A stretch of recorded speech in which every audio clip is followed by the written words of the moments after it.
Annette Funicello became the embodiment of a dream, a child whose innocence offered a post-war America a comforting vision of purity. Through a gentle smile, perfectly timed dance, and wide, trusting eyes, she invited the nation to pause its worries. On screen, she was America's sweetheart, the flawless Disney girl, seemingly untouchable and safe. But behind this image, the very qualities that brought her adoration became a prison. To be loved for being perfect is to be denied permission to be human. Annette's life was defined not by rebellion, but by the subtle weight of expectation, shaping every choice she would make. Early life in Utica in Southern California, born in 1942 in Utica, New York, Annette entered a modest Italian-American household where routine and harmony shaped daily life. Her father, Joseph, managed a small auto repair shop, while her mother, Virginia, stayed home to care for the children. When the family moved to Southern California in 1946, it was not ambition but stability that motivated them. Life was measured in work hours, proper conduct, and quiet adherence to rules. Children learned to adjust themselves, preserving order rather than seeking attention. For Annette, this environment instilled a deep instinct to remain in the background, to observe and wait, quietly shaping the person she would become. A childhood of silence and restraint, Annette was naturally reserved, drawn to the back rows at school and church, hands folded, voice soft, and movements measured. This was not mere shyness. It was cultivated self-restraint. In her Italian-American community, harmony mattered more than individual expression. Children learned to avoid being disruptive, to step back so others could shine. From an early age, Annette internalized these lessons. Dance and music became exercises in proper conduct rather than self-expression. Teachers emphasized posture, timing, and technical perfection, gradually training her to hold her emotions in check. Her childhood was a quiet rehearsal in stillness, preparing her for the attention and expectations that awaited her. The first stage, Starlight Bowl, at age 12, Annette performed in Swan Lake at the Starlight Bowl in Burbank, California. It was not a moment of personal triumph, but a task to be completed according to rehearsal.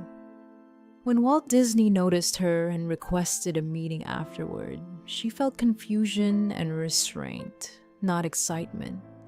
Recognition meant heightened responsibility to behave perfectly. Soon after, she auditioned for the Mickey Mouse Club alongside more than 200 children, each trained to follow instructions and expect nothing. When her name was announced among the final 24, she reacted with minimal outward expression. Approval and attention were never liberating. They were another measure to navigate with care. Entering the Mickey Mouse Club. By late 1955, the Mickey Mouse Club aired its first episodes, featuring Annette regularly in dance numbers and skits. Initially, she remained in the background, performing her role with precision. Her training in silence and propriety guided her every step. But audiences quickly responded to her, sending fan mail in volumes that exceeded Disney's expectations. The attention was both flattering and constraining. She had learned her role as a child was to maintain harmony, not stand out. Even as fame grew, Annette's instinct remained to fit seamlessly into her surroundings. The admiration of millions became another rhythm she had to preserve, not an opportunity for personal expression. The weight of perpetual expectation. Annette's celebrity life was marked not by scandal or reinvention, but by constant adjustment. Fans loved her for being good, and that love imposed strict rules, always gentle, proper, and uncomplaining.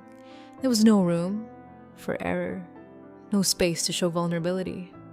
Her first marriage ended quietly, not through dramatic upheaval, but by subtle, unspoken misalignments over time. Exhaustion, differences, and disappointments went unnamed, invisible to the public. Annette's life demonstrates the silent toll of perfection. To remain adored, she could not disrupt expectations, even at personal cost.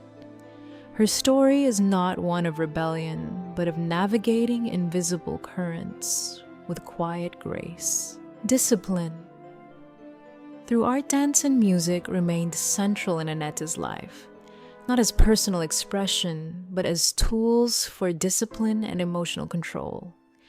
Proper posture, controlled movements, and measured gestures trained her body to reflect inner restraint. These skills extended beyond performance. They became a way of negotiating the world, smiling when unsure, remaining still when nervous, and following rhythm became second nature. Art was not liberation. It was rehearsal for life under constant scrutiny. The discipline she learned allowed her to endure fame without chaos, yet it also reinforced a self-erasure that would persist through adulthood, shaping her responses to both public attention and private challenges. A silent career in a shifting industry. Unlike many peers, Annette did not chase reinvention. From the Mickey Mouse Club to beach films and music, she layered achievements without erasing past stages. She did not attempt image reversal or a scandal to remain relevant. This quiet consistency became her hallmark, a rare stability in a volatile industry. Her presence offered continuity, a marker of familiarity amid changing tastes. Though her fame waxed and waned, she preserved her identity, demonstrating that endurance need not rely on constant reinvention. Annette's career was defined not by public transformation, but by the steady, deliberate choices of a woman maintaining control through stillness, health, silence, and speaking out. As Annette aged, her body began to betray her. Rumors and assumptions about former child stars surfaced, yet she maintained silence, preserving order even amid uncertainty. Speaking out was difficult because her life had been conditioned to avoid inconvenience to others. Eventually, she found herself forced to assert her own voice, to clarify her story. Her public statement was not dramatic, but necessary. A gentle, precise alignment of truth against a background of misconception. Annette's ability to speak calmly for herself reflected a lifetime of navigating expectation, demonstrating that self-expression can coexist with restraint when carefully measured. Legacy beyond the spotlight. Annette Funicello's legacy is quieter than most Hollywood icons. She did not leave a dramatic scandal or reinvention, but a model of enduring presence. Her life illustrates the subtle power of consistency, showing that strength can reside in stability and influence does not always require reinvention. She preserved her humanity while navigating fame, demonstrating resilience in measured steps. Annette's story challenges assumptions about celebrity. The most lasting impact may not be in spectacle, but in how a person embodies steadiness, reliability, and the grace to remain fully present in a world often obsessed with change and reinvention. Conclusion: the trace of a life lived fully. What remains after Annette Funicello is not the image of illness or decline, but the trace of a person who lived fully within her limits. She accepted withdrawal not as failure and chose presence over performance. Her life teaches that being admired for perfection carries a cost: silence, restraint, and the careful management of self. Yet within that framework, she carved out space for quiet authenticity.